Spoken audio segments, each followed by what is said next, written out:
अस्सलाम वालेकुम दोस्तों, क्या हाल चाल है। उम्मीद करता हूँ सब खैरियत से होंगे। आज मैं आपको जिस बच्चे के बारे में बताऊँगा वो बच्चा है तो पाकिस्तानी था, लेकिन पाकिस्तानियों ने उसकी कदर नहीं की और यूरोप की सड़कों पे उसके आज भी मुजस्मे बने हुए हैं। उसके नाम पे बहुत सारी किताबें बनी। अक़वाम मुत्तहिदा आज भी उसके नाम का हर साल अवार्ड देती हैं। इस बच्चे के नाम पे बहुत सारे NGOs बने हुए हैं और 1994 में अमेरिका ने इस बच्चे को चाइल्ड हीरो के अवार्ड से भी नवाजा। इस बच्चे ने ऐसा क्या काम किया था कि पूरी दुनिया इसकी फ़ैन बन गई थी और फिर पाकिस्तान में इसे बेदर्दी से कत्ल कर दिया गया। आइए आपको इस वीडियो में इस बच्चे के बारे में बताते हैं। दरअसल इकबाल एक गरीब घराने से तल्लुक़ रखता था। इसके वालिद ने इसके बड़े भाई की शादी के लिए एक फैक्ट्री के मालिक जिसका नाम अरशद था उससे लोन लिया। इकबाल का वालिद वो कर्ज़ नहीं था दे पा रहा और वो फैक्ट्री मालिक जिसका नाम अरशद था वो इकबाल को अपने साथ फैक्ट्री ले गया कि जब तक लोन पूरा नहीं हो जाता और इकबाल उसकी फैक्ट्री में काम करेगा। फैक्ट्री वाले इकबाल से 14-14 घंटे काम करवाते थे और दिन में सिर्फ एक बार खाना देते थे।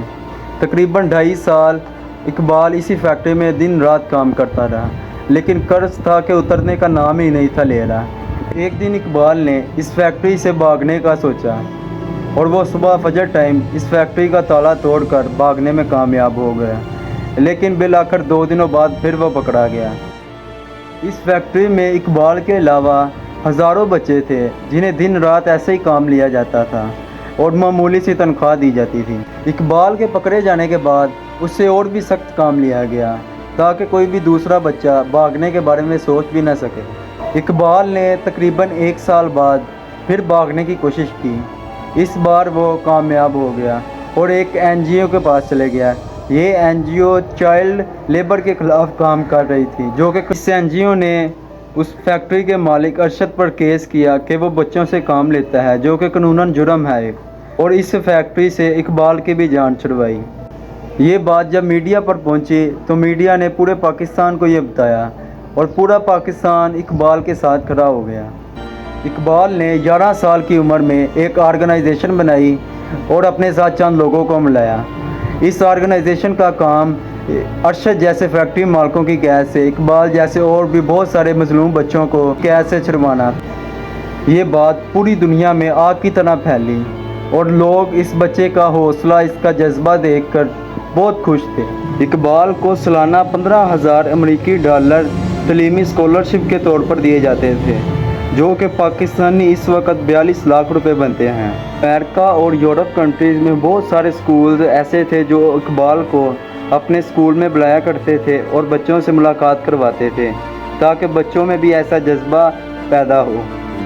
पूरी दुनिया इकबाल की फ़ैन हो गई थी। तकरीबन 2 साल तक इकबाल ने अमेरिका के स्कूल में ही अपनी तालीम हासिल की और उसके बाद उसने ख्वाहिश ज़ाहिर की कि वो अपने मुल्क पाकिस्तान जाना चाहता है, अपनी फैमिली से मिलना चाहता है। अप्रैल 1995 में इकबाल अपने घर के बाहर साइकिल पर खेल रहा था कि एक नामालूम अफराद ने आकर उस पर फायरिंग कर दी और उसे कत्ल कर दिया। आज तक ये तो नहीं मालूम हो सका कि उस पर किसने फायरिंग की और क्यों की, लेकिन लोगों का यही कहना था कि उस अरशद नामी फैक्ट्री मालिक ने ही इसे कत्ल करवाया है। और यूँ 1995 में पाकिस्तान ने एक ऐसे बच्चे को खो दिया जिसकी हमने तो कदर नहीं की, लेकिन यूरोप कंट्री में उसके आज भी मुजस्मे बने हुए हैं। स्कूलों में बच्चों को उसका बताया जाता है ताकि बच्चों में उस जैसा जज्बा पैदा हो। वीडियो पसंद आई हो तो इसे लाइक और चैनल को सब्सक्राइब लाजमी कीजिएगा। फिर मुलाकात होगी इंशाल्लाह एक और वीडियो के साथ।